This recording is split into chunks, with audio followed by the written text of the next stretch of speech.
आज हम बहुत ही इम्पॉर्टेंट टॉपिक पढ़ेंगे फिजिक्स के लिए, जो बहुत इम्पॉर्टेंट है।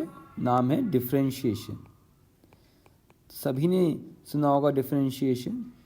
जो भी स्टूडेंट्स 11वीं क्लास में एंटर करते हैं उन्हें डिफरेंशिएशन समझना बहुत ज़रूरी हो जाता है। और ये क्योंकि मैथमेटिक्स में 12th क्लास में आता है और कई बार 11th के हाफ ईयरली के बाद आता है, तो काफ़ी चैलेंजेस फेस करते हैं स्टूडेंट।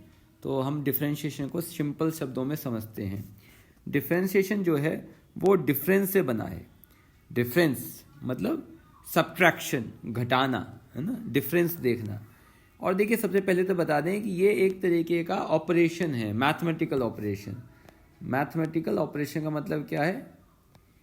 जैसे कि जोड़ना होता है, जैसे कि घटा करना होता है, जैसे कि गुणा होता है, जैसे कि भाग होता है, ये सारे जैसे ऑपरेशंस हैं, उसी तरीके से डिफरेंशिएशन भी एक ऑपरेशन है।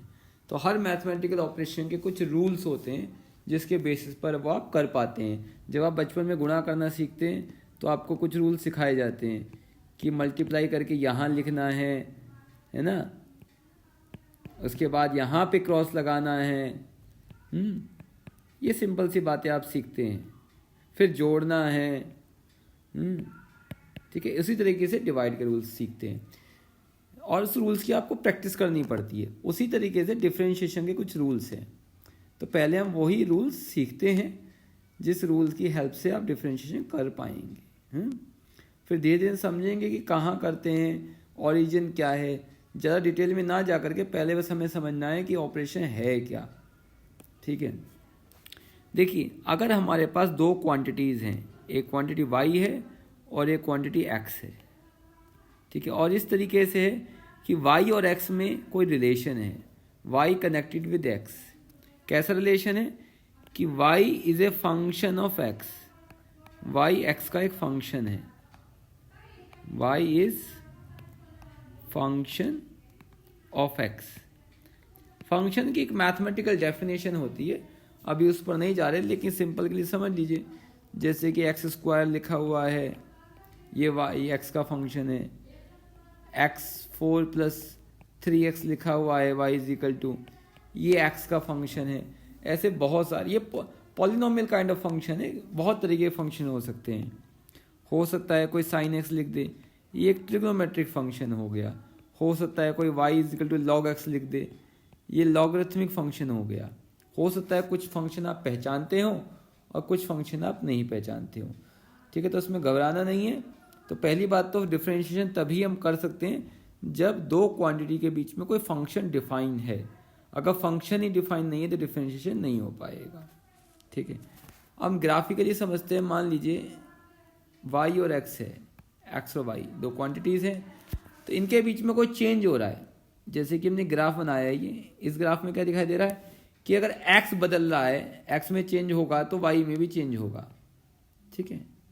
ये ऑब्जर्व किया जा सकता है इस ग्राफ से। If there is a change in x, there is a change in y। ये छोटा सा डेल्टा जो है चेंज को दिखा रहा है, ठीक है, चेंज आ रहा है इसके अंदर। तो डिफरेंशिएशन होता क्या है? देखिए, जो चेंज है y में चेंज और जो x में चेंज हुआ, इन चेंज का जो रेशियो है ना, यही डिफरेंशिएशन है। डिफरेंशिएशन का मतलब है कि एक क्वांटिटी में जो डिफरेंस है वो दूसरे क्वांटिटी के डिफरेंस के रेस्पेक्ट में कैसे वेरी कर रहा है ना। यानी कि एक क्वांटिटी में चेंज करने पर दूसरे क्वांटिटी में क्या चेंज हो जाता है, एक्स को बदलने पर वाई कितना बदल जाता है, ये चेक करते हैं डिफरेंशिएशन में, ठीक है। लेकिन एक बहुत ध्यान रखने वाली बात ये कि ये चेंज जो है ना, ये स्मॉल होना चाहिए। ये चेंज होने चाहिए स्मॉल, बहुत स्मॉल। कितने स्मॉल? इतने स्मॉल कि ये आप 0 के बराबर मान सकें। इसे लिख देते हैं limit delta x tends to 0। तो अब ये जो है, ये डेफिनेशन हो जाती है डिफरेंशिएशन। लिखते हैं इसे d की फॉर्म में, यानी कि d ये शो करता है ऐसा चेंज जो कि बहुत बहुत बहुत ज़्यादा स्मॉल है। तो डिफरेंशिएशन मतलब y में जो चेंज है वो x के रेस्पेक्ट में कैसे हो रहा है, अगर ये चेंजेस बहुत बहुत ज़्यादा स्मॉल है, ठीक है। यानी कि आप हर छोटे से छोटे स्मॉल को भी स्टडी करने में इंटरेस्टेड हैं। आप कोई भी चीज़ छोड़ना नहीं चाहते हैं। जैसे अगर कोई कार चल रही है तो उसकी स्पीड अगर आप चेंज कर रहे हैं या डिस्प्लेसमेंट चेंज हो रहा है तो आप हर छोटे छोटे समय में देख रहे हैं कि स्पीडोमीटर कैसे चेंज ला रहा है। तो ये है डिफरेंशिएशन का मतलब। लेकिन इसके लिए कुछ फॉर्मूले हैं, जिसमें सबसे इम्पॉर्टेंट फार्मूला जो यूज़ होता है फिजिक्स में वो है ए के फार्मूला है।